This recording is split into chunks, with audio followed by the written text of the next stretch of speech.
Welcome to Smart Remarks, where Tom Corbett wants you to have greater access to alcohol. Just don't cross the border to get it.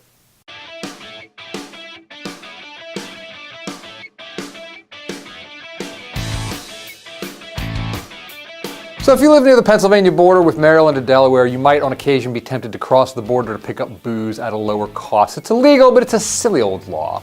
And it's a no harm, no foul sort of thing. Pennsylvania does lose tax revenue, which is probably the reason for the law in the first place. But it's widely flouted, but you gotta watch out because every now and then the county mounties will be on your trail. Last weekend, Memorial Day weekend, Pennsylvania State Police conducted a sting in Delaware. Apparently the state troopers hung around two Delaware malls, ended up busting a couple people, issued 3 summary citations, confiscated a grand total of 414 bottles of beer, 123 bottles of wine, and 15 bottles of liquor.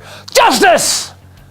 But wait, was this cost-effective law enforcement? Did this detail pay for itself in terms of the fine levied?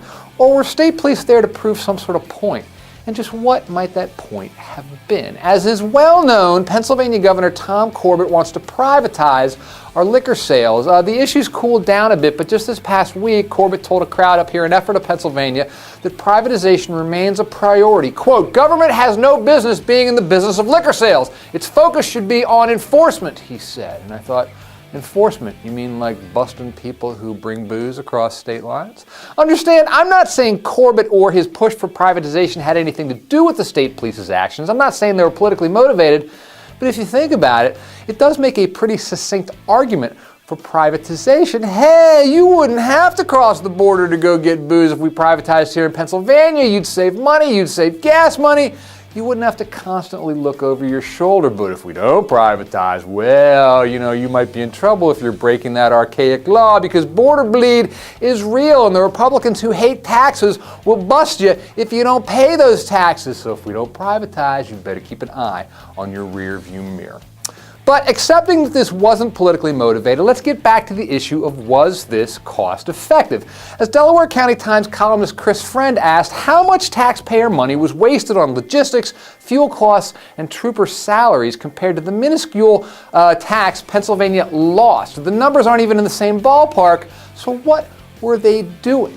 In an era of scarce resources, how wise is it to spend money enforcing the quote-unquote law like this? I think of this same thing every time I see one of those DUI checkpoints. Are there no violent crimes to be investigated? Are there no real cases to be solved? Proponents of liquor privatization here in Pennsylvania say that Pennsylvania's liquor laws are archaic and obsolete. I'd agree with that, especially this law about bringing booze across state lines, and particularly at a time when these border stings could be perceived as political. It might be good for the Pennsylvania State Police just to back off, because if this becomes part of the debate, it's going to look like it was intentional.